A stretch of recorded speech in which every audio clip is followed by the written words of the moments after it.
how are you all? Today we're back with Manga Mondays. I have 4 really awesome new manga series. I was deliberating if I wanted to do Manga Mondays today because I've been quite sick for the past week. If you guys have been following on Twitter, I've been complaining a bit on Twitter just because being sick is horrible and it puts your schedule into this most horrible mess. We're gonna be back on track today with Manga Mondays. I have 4 new series. They kind of fall into like supernatural, fantasy, and slice of life.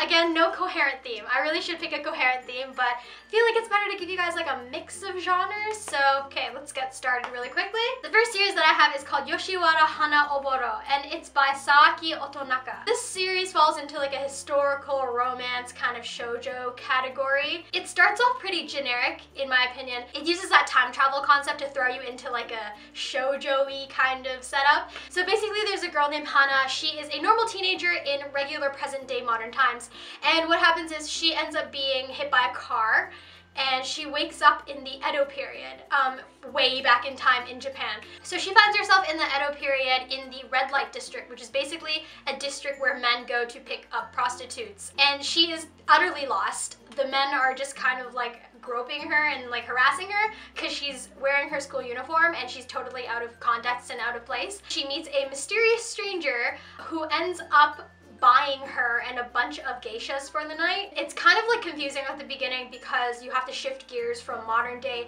into historical times, and they throw you in the red light district, so that takes a bit of adjusting to get into. But once you get into the series itself, it basically follows Hana's kind of journey to get back to her regular modern day life, and she thinks that the key to getting back to her regular life is this memento that her mother's left behind for her. When she was in the present day, the memento was this flower charm. It was like a cell phone charm, and when she's in the Edo period, it turns into a really nice like ornamental hairpiece. So Hana gets caught up trying to help these geishas that she thinks are being taken advantage of in their kind of like job at the pleasure house place, and she ends up getting into a little bit of trouble, which is why the mysterious stranger Umenosuke-san ends up helping her. His real name ends up being Renosuke, and basically their romance flourishes as he kind of supports Hana through her little journey to get back to her regular present day. Initially I didn't think the story was that big of a deal, but the art is quite beautiful. It has a really classic and elegant shoujo style. It is very bishonen for the guys who are in the series, and generally if you're into regular shoujo, you'll enjoy the series quite a bit, especially if you're into those like back in time stories. My mom is a really big fan of those kinds of stories when she reads novels. It kind of comes out about like chapter 4 or 5 when everything's settled in the story. Hana realizes that her hairpiece memento actually might have belonged to someone else. So there's that little mystery of where she came from, where her mother came from, and her background story, I guess. So that's kind of a really cool twist on the story that I enjoyed. So if you guys are interested in any of that, check out that story. The next series I want to talk about is called Mitsuiro Devil, and this series also falls into fantasy, romance, shoujo, and supernatural. It's by Hiraku Miura. It is a very, very shoujo-esque story. Sorry to the viewers into shonen, I haven't been looking at as much shonen lately. I've just been delving a lot into shoujo. This one is very classic shoujo in that it literally throws you into this ridiculous setting with a devil, and that's basically how romance ensues. The story itself is quite short. It's only 1 volume long, and that's kind of the reason for the really quick pacing.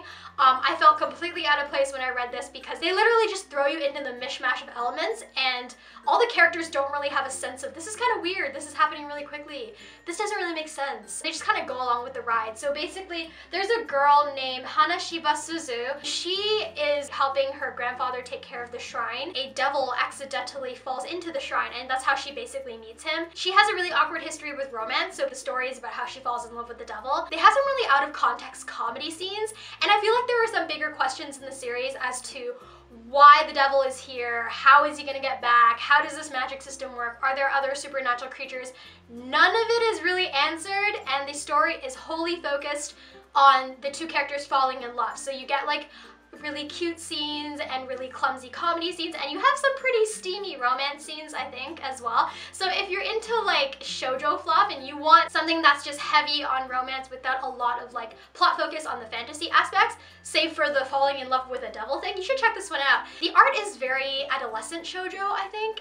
It's not quite steamy to the point where it's like mature, but it has like really sparkly, kind of like intimate, very sweet scenes to it. I thought it was like pretty cute, and it was the art that really drew me into the series initially. It's only about 5 chapters. The next series I wanted to talk about is called Hirona Ex. It's rated pretty high on the site where I read manga, which is why I decided to check it out, because I really wanted some seinen comedy in my life. Stuff like Azumanga Daioh or Nichijou. I felt that Hirona Ex was really similar to those kinds of styles of series, but just the comedy wasn't as strong, and I wasn't a big fan of the characters or the pacing. The story follows a girl named Hirona who, after watching a television program, decides to start a detective group with her closest friends. So again, there's like a group of convoluted and like quirky characters, and they kind of get into like everyday slice of life scenes. So if you're a fan of slice of life and usually what you get in that kind of genre, you'll probably like Hirona Ex. But for those of you guys who are very selective about your 4-koma slice of life comedy or moe, you might not enjoy Hirona Ex as much, even though quite a lot of people have stuck with it. The thing that I didn't like about the comedy is that it's not so much gag based. I felt that the 4-koma was mostly linked together in kind of like a stream of consciousness. So it's kind of like how Gekkan Shoujo is linked together in that you're getting everyday high school scenes that keep going on and on and on. It doesn't feel as choppy as something like you would read in K-On! With the gags. This one just kind of flows in a very patient and slice of life kind of pace, and if you guys kind of enjoy that, you could check out Hirona Ex. The art is very moe.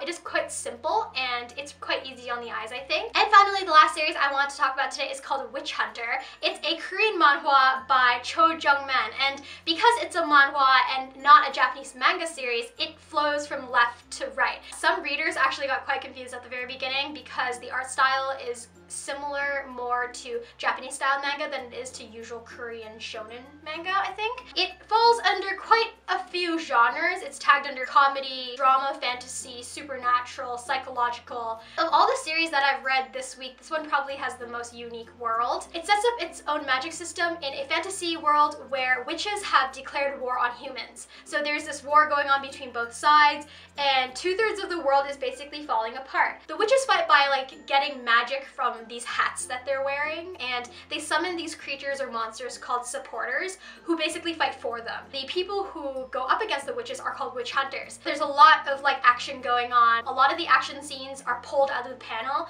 so artistically some of it is like kind of out of place. It jumps in different places, but at the same time it flows quite well. You can generally keep up with the action really well. Tasha Godspell is the protagonist, and his sidekick or supporter is the jack-o'-lantern. His name is Halloween.